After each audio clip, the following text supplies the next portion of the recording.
فاطمة بنت رسول الله.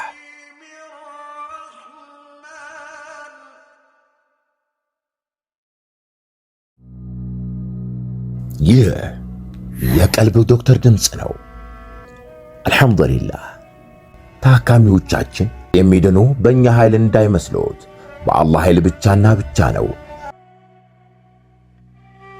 ከቀልብ ዶክተር ዓላማ ውስጥ የአላህን ተአምር ማንገስ ዋነኛው ነው። በየጊዜው በቀልብ ዶክተር ታክመው መዳናቸውን ማመን እስከሚያቀታቸው ሲቃይ የተናነቃቸው ሲገልጹ የአላህ ተአምር ምን ያህል የገዘፈና ግልጽ እንደሆነ ያሳየናል። ከህመም ወደ ጤነኝነት፣ ከጭንቀት ወደ ደስታ፣ ከጨለማ ወደ ብርሃን፣ ካላሰቡበት ወደ ስኬት የደረሱት በአላህ ተአምር ቢሆን እንጂ።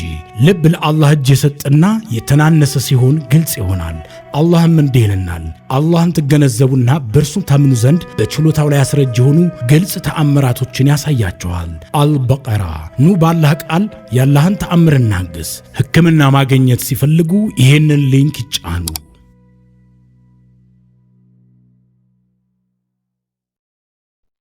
አሰላሙ አለይኩም ወራህመቱላሂ ወበረካቱ። ውድ የቀልብ ዶክተር የዩቲዩብ ቻናል ቤተሰቦቻችን እንደምን አላችሁ? እንደምን ከረማችሁ?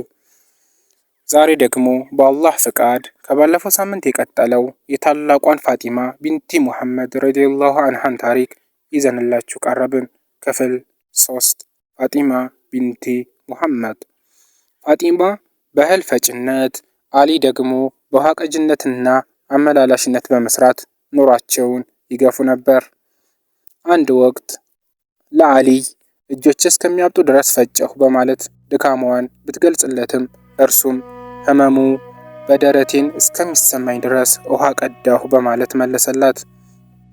በተጨማሪም አላህ ለአባትሽ ከሰጣቸው ምርኮዎች አንድ አገልጋይ እንዲሰጡሽ ጠይቂያቸው በማለት የመፍትሄ ሐሳብ ለሚስቱ ለፋጢማ አሊይ አቀረበ። አባቷ ዘንድ ስትፈራ ስትችር የሄደችው ፋጢማ ጉዳዩን ሳትፈጽም ወደ ቤቷ ተመለሰች። እንደገና ከባለቤቷ አሊይ ጋር ተያይዘው ወደ አባቷ ዘንዳ ሄዱ። ከዚያም እንደደረሱ ሐሳባቸውን ቢገልጹላቸውም ነብዩ ምርኮውን የማከፋፈለው ለእናንተ ሳይሆን በችግር ለሚቆራመዱት ለአህሉ ሱፋህ ተቀማጭነታቸውን መስጊድ ውስጥ ለነበረ ችግረኛ ሙስሊሞች ብቻ ነው፣ ከእርሱ አንዳች የማስተርፈው አይኖረኝም ሲሉ መለሷቸው። አሊይና ፋጢማ ወደ ቤታቸው ተመለሱ። በዚያን ዕለት ምሽትም ለምኝታ ካልጋቸው እንዳረፉ ነብዩ በራቸውን በመቆርቆር የመግባት ፍቃድ ሲጠይቁ ሰሙ።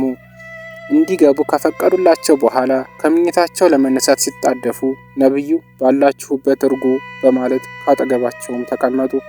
ከዚያም ቀደም ሲል ከእኔ ባል ዘንድ መጣችሁ ከጠየቃችሁኝ በላጭ የሆነ ነገር ልንገራችሁን ብለው ጠየቋቸው። እነሱም ፍቃደኝነታቸውን ገለጹ። ጅብሪል እንዲህ ሲል አስተምሮኛል፣ ከእያንዳንዱ ሶላት በኋላ 10 ጊዜ ሱብሃንአላህ፣ አላህ እጅግ የተጠራራ ጌታ ነው፣ 10 ጊዜ አልሐምዱሊላህ፣ ምስጋና ለአላህ ተገባው፣ 10 ጊዜ አላሁ አክበር፣ አላህም ታላቅ ነው። እንዲሁም ከመተኛታችሁ በፊት እያንዳንዳቸውን 33 ጊዜ በሉ አሏቸው። የብርታት ክኒን መሆናቸውንም አወሱላቸው። አሊይ ስለዚህ ጉዳይ ሲያወሱ እነዚህን ዚክሮች ነብዩ ካስተማሩን ወዲህ አንዲትም ወቅት አምልጦኛ ያውቅም ሲል ተሰምተዋል። ፋጢማ ረዲየላሁ አንሃ ያሳለፈቻቸውን ከባድና አስቸጋሪ ጊዜያት የሚያወሱ ብዙ ዘገባዎችም አሉ። በእነዚህ ዘገባዎች መሰረትም አብዛኛውን ጊዜ ከቤቷ የዕለት ጉርስ እንኳን አይገኝም ነበር። አንድ ወቅት ነብዩ ስለራባቸው የሚቀመስ ፍለጋ ከአንዷ ሚስታቸው ቤት ወደ ሌላኛው ሄዱ። ነገር ግን ካንዳቸውም ዘንድ ምግብ አልነበረም። በዚያ ሁኔታ ላይ እያሉ ድንገት የሚበላ ቢያገኙ ቁራሽ ስጋ፣ 2 ቁራሽ ዳቦ ለፋጢማ ላኩላት። በሌላ ጊዜ ደግሞ ወደ አቡ አዩብ አልአንሳሪ ቤት ሄደው ምግብ ቢቀርብላቸው የተወሰነውን ለፋጢማ ወሰዱላት።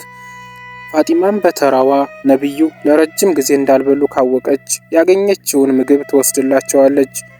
አንድ ጊዜ የገብስ ዳቦ ብትወስድላቸው ይህን ምግብ በ3 ቀናት ውስጥ አባትሽ ለመጀመሪያ ጊዜ የበላው መሆኑ ነው ሲሉ ነገሯት።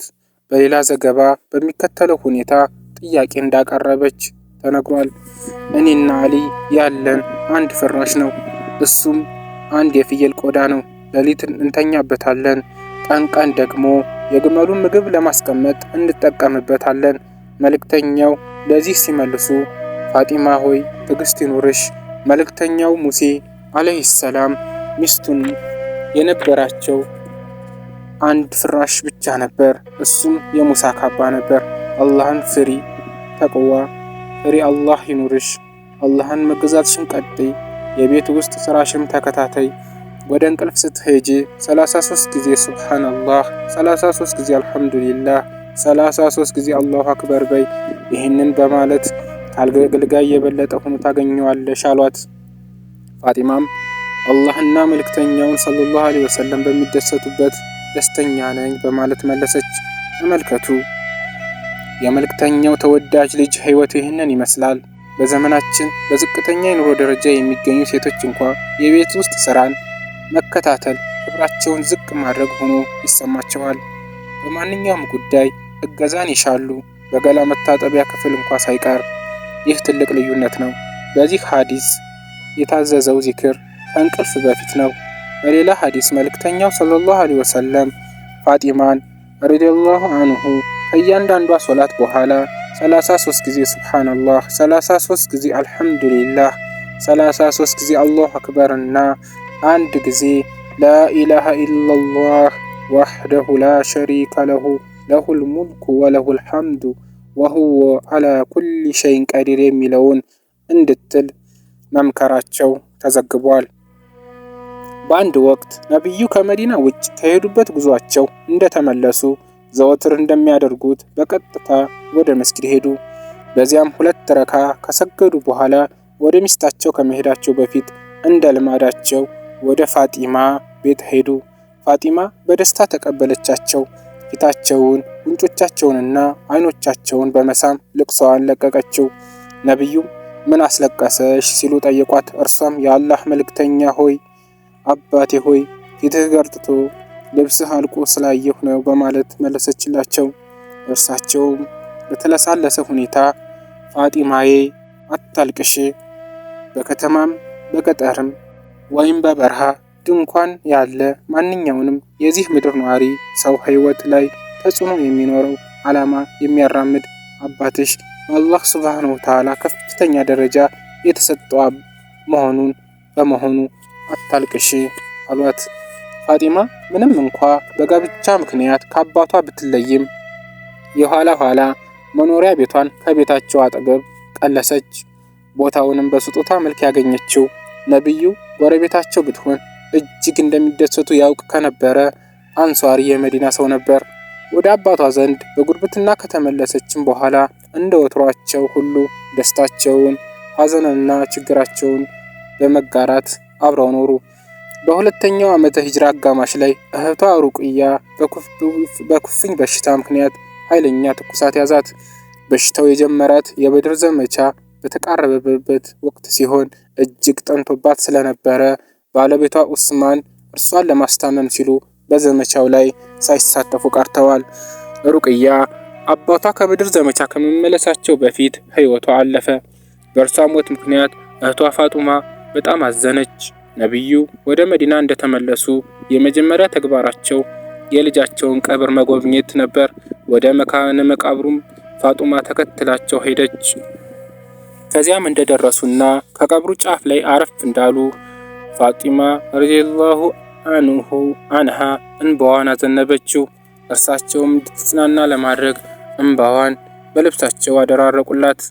ነቢዩ ቀደም ሲል ለሞተ ሰው ስለማዘን ጉዳይ ተናግረው ነበር። ቢሆንም ቅሉ ሰሚዎቻቸው መልእክታቸውን በትክክል ስላልተገነዘቡት ከቀብሩ ስፍራ ሲመለሱ ዑመር በበድር ዘመቻ ላለፉ ሸሂዶችና ለሩቅያ ሲያለቅሱ የነበሩ ሴቶችን ሲቆጡ ነቢዩ ዑመር ተዋቸው ያልቅሱ፣ ከልብና ከዓይን የመጣ ከአላህ ሲሆን የእዝነቱም ምልክት ነው፣ ነገር ግን ከእጅና ከምላስ የመጣ የሰይጣን ነው ሲሉ መከራቸው።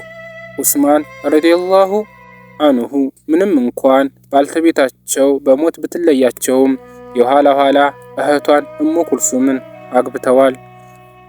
ከዚህም የተነሳ ዙን ኑረይን ወይም የሁለት ብርሃን ባልተቤት በመባል ታወቁ። በሩቅያ ሞት ምክንያት በነቢዩ ቤት ከፍተኛ ሐዘን ቢፈጠርም ወርሃ ረመዳን በገባ በሶስተኛው ቀን ፋጡማ ወንድ ልጅ በመገላገሏ ሐዘኑ በደስታ ተተካ። ነቢዩ አዲስ በተወለደው ሕፃን ጆሮ ውስጥ የሶላት ጥሪ አደረጉበት። ስሙንም ሐሰን በማለት ጠሩት። ትርጓሜውም ውብ ማለት ነው። ፋጢማ ሐሰንን ከወለደች ከዓመት በኋላ ሌላ ልጅ ስትደግም ሁሰይን ተባለ። የስሙ ትርጓሜም ትንሹ ውብ ማለት ነው። ፋጡማ ልጆቿን በጣም ከሚወዷቸው ከአባቷ ከአያታቸው ዘንድ ዘወትር ትወስዳቸዋለች። እያደጉ ሲሄዱም መስጊድ ይወስዷቸው ነበር። በሱጁድ ላይ እያሉ ከጀርባቸው እየተፈናጠጡ ይቦርቃሉ። ነቢዩ የልጃቸውን ዘይነብ ልጅ ኡማማን እንደ ሐሰን እና እንደ ሁሰይን ሁሉ ልዩ እንክብካቤ ያደርጉለት ነበር። በ8ኛው ዓመተ ሂጅራ ፋጢማ ሶስተኛ ልጇን በሰላም ተገላገለች። ስሟንም እርሷ ከመውለዷ ቀደም ሲል በሞተችው እህቷ በዘይነብ ስም ሰየመቻት። ይህች ሕፃን ዘይነብ አድጋ የከርበላ ጀግና እስከ መባል ደርሳለች። ፋጢማ አራተኛ ልጇን ከዘይነብ መወለድ ከዓመት በኋላ ወለደች። ስሟን በበሽታ ምክንያት በሞት በተለየቻት በኡሙ ኩልሱም ስም ሰየመቻት። የነቢዩ ዝርያ ለመቀጠል የቻለችው በፋጢማ በኩል ብቻ ነበር። የነቢዩ ወንዶች ልጆች ገና በልጅነታቸው ነበር ያለፉት። እንዲሁም አልይና ኡማማ የተባሉት የዘይነብ ልጆች በወጣትነታቸው ነበር ከዚህ ዓለም በሞት የተለዩት። የሩቅያ ልጅ አብደላህም ገና የ2 ዓመት ልጅ ሳለ ሕይወቱ አለፈ። ታዲያ እነዚህን ሁኔታዎች ታክለው ፋጢማ ልዩና ክብርት እንድትሆን አድርጓታል። ፋጢማ ረዲየላሁ አንሃ ምንም እንኳን አብዛኛውን የህይወት ዘመኗን ልጆቿን በኢስላማዊ ባህል ኮትኩቶ በማሳደግ ክቡር ተግባር ላይ ብታሳልፍም እየሰፋ ይሄድ ለነበረው ለአዲሱ የመዲና ሙስሊም ማህበረሰብ ማህበራዊ ጉዳይ መጎልበትም ታላቅ አስተዋጽኦ አድርጋለች። ከመዳሯ በፊት ችግረኞች ስለነበሩ ለአህለል ሱፋህ ተንከባካቢ ነበረች። የኡሁድ ጦርነት እንደተፈጸመም ከመሰሎቿ ሙስሊም ሴቶች ጋር በመሆን በአውደ ግንባር ላይ ሸሂድ የሆኑ ሙስሊሞችን አስክሬን በማንሳት ተሳትፋለች። እንዲሁም በውጊያው ላይ ለቆሰሉት አባቷ ሕክምና አድርጋለች። በህንደቅ ጦርነት ጊዜም እንደ ወትሮዋ ሁሉ ወሳኝ ግልጋሎትን አበርክታለች። ከዚሁ ጦርነት ጋር በተያያዘውና በረጅሙና አስቸጋሪ የከበባ ወቅት ስንቅ በማዘጋጀት ተሳትፋለች። እርሷ በነበረችበት ካምፕ ውስጥ የነበሩ ሴቶችን የሶላት ኢማም ሆና ትመራ እንደነበር ዘገባዎች ይጠቁማሉ። ነቢዩ በ6ኛው ዓመተ ሂጅራ በሁደይቢያ ስምምነት በኋላ ባደረጉት ኡምራ ላይ ፋጢማ ተገኝታለች። በሚቀጥለው ዓመት እርሷም ሆነች እህቷ እሙ ኩልሱም መካን ነፃ ለማውጣት በተደረገው የነቢዩ እንቅስቃሴ ላይ ከተሰለፉ ጠንካራ ሙስሊሞች ጎን ተሰልፈዋል። ሙስሊሞች ድል አድርገው መካ እንደገቡም የእናታቸውን የህድጃን ቤት በመጎብኘት የልጅነት ትዝታቸውንና አባታቸው በነቢያዊ ተልኳቸው የመጀመሪያ ዓመት ላይ በዚያ አካባቢ ያሳለፉትን ፈታኝና ጠንካራ ትግል አውስተዋል። በ10ኛው ዓመተ ሂጅራ ወርሃ ረመዳን ላይ ነቢዩ የስንብት ሐጀተል ወዳዕ ከማድረጋቸው በፊት ለሌላ ሰው ያልተናገሩትን ሚስጥሮች ለፋጢማ ነግረዋታል። እስከዛሬ ጅብሪል አለይሂ ሰላም በዓመት አንድ ጊዜ ቁርአንን ሙሉ ለሙሉ ያነብልኝ ነበር። እኔም እንደዚያው አንድ ጊዜ ሙሉ በሙሉ አነብለት ነበር። ነገር ግን በአሁኑ ዓመት 2 ጊዜ አነበበልኝ። እኔም እንደዚያው አደረኩ። እርግጠኛ አይደለሁም። የመጨረሻ ሰዓቴ ሳይቃረብ አይቀርም። ነቢዩ ከስንብት ሐጀተል ወዳዕ እንደተመለሱ በጠና ታመሙ። የመጨረሻዎቹ ጊዜያቸውን በአይሻ ረዲየላሁ አንሃ ቤት ነበር ያሳለፉት። ፋጢማ ረዲየላሁ አንሃ ልትጠይቃቸው ስትመጣም አይሻ አባትና ልጅን ብቻቸውን ጥላቸው ትወጣለች። ነቢዩ አንድ ቀን ፋጢማ ረዲየላሁ አንሃን ወደ እርሳቸው ትመጣ ዘንድ ላኩባት።